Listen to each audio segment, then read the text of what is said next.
I recall as a child living in an urban context in the city of Beirut that we would have to purchase a lot of water from private vendors, and that's because the water that comes from the tap is not potable to begin with.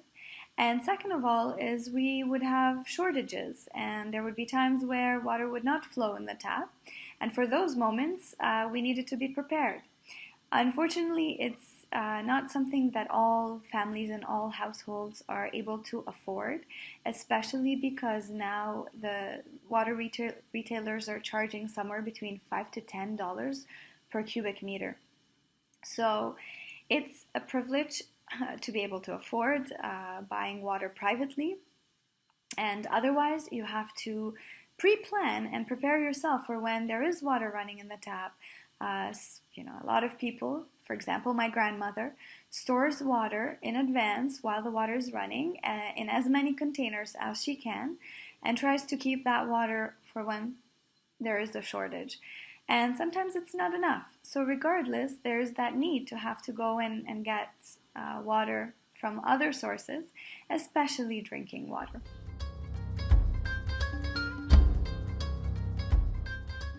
Lebanon, of course, is located in a region threatened by desertification, all the way from Iran to Cyprus. Not only that, we also have water mismanagement issues, of course. So Lebanon only makes use of 1.4 billion cubic meters of the 2.7 billion cubic meters available. And agriculture takes up the king's share of this resource. It accounts for about 60% of the water consumed, but it only contributes to about somewhere I found a number which is 6%. So I'm imagining, a small fraction of to the Lebanese economy and the GDP. The other portion of the water available, unfortunately, is wasted every year. Something more than 50% of the water available in Lebanon is wasted. It's wasted because we only have a capacity of storing about 6% of total water resources available. That's because we are the country with the least dam storage capacity in the MENA region. There's a lot of runoff, there's a lot of leakage due to old infrastructure and misuse, as in most cases with water resources. The problem is much more complex because we're not only talking about misuse of water management, but also that climate change unpredictability has really hit strongly. We've had some of the most severe droughts in the past years, especially last summer. Rains were scarce last winter, and normally the annual average in the past decades has been above 800 millimeters, but last year the annual average was only around 400 millimeters.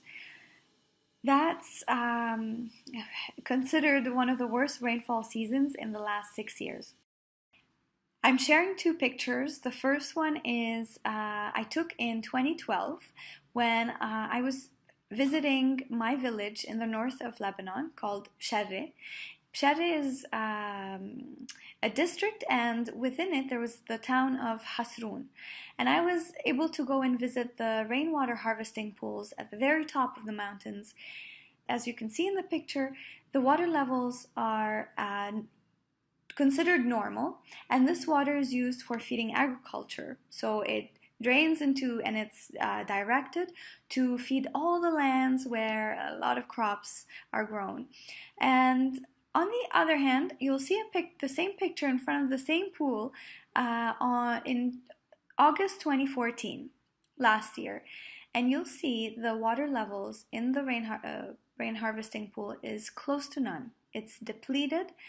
And this has been an alarming topic of conversation for a lot of the farmers, a lot of the landowners, and they're really concerned about what will happen next, and they're starting to do a lot of maintenance and building new pools and trying to figure out what are better ways of doing it.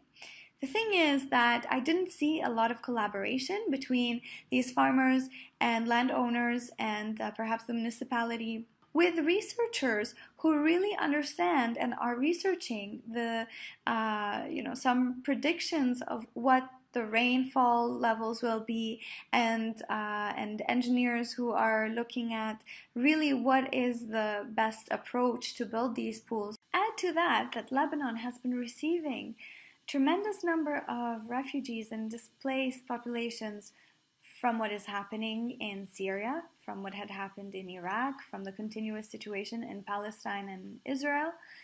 So with the influx of hundreds of thousands of refugees, there's really not enough of a social or physical infrastructure to receive them and to provide adequate water supply.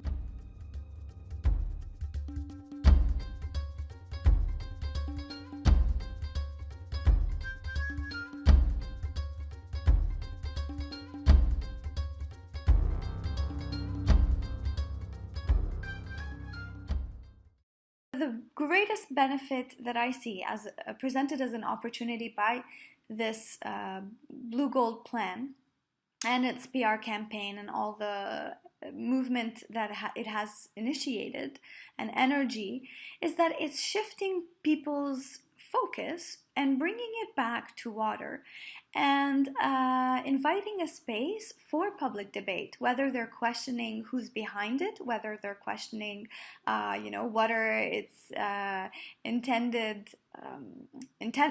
are its intentions. The point is that people are starting to talk about it. And from a stakeholder engagement perspective, which is my area of focus, this is a perfect opportunity to be able to benefit from the debate and the growing public awareness in order to build capacity at the civic engagement level and also at the professional level for people working in the water sector to offer avenues to involve citizens and stakeholders more meaningfully.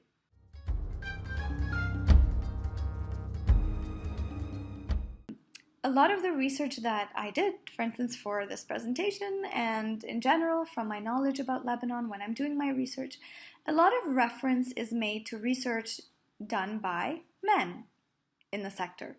And unfortunately, I haven't come across anything that is reference to women. And I know there are incredible women working in the sector, incredible researchers. There are a lot of youth leaders also involved, and there's no reference to them, not in the media, not in research, not in what is being communicated about the water situation, the initiatives being done.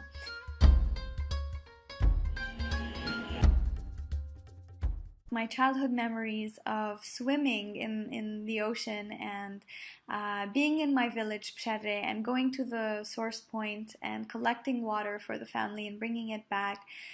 I wasn't aware and I never looked at water as a problem for Lebanon.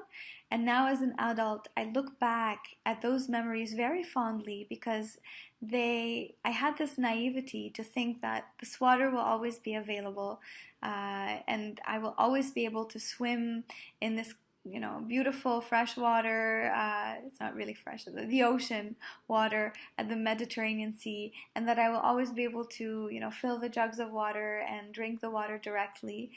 And now this seems to be less and less reachable, less and less possible, and concerns for future generations make me think that we really need to act, we really need to step up and find ways to improve what is happening and how we're solving our water challenges in the Middle East in general, and especially in my country, Lebanon.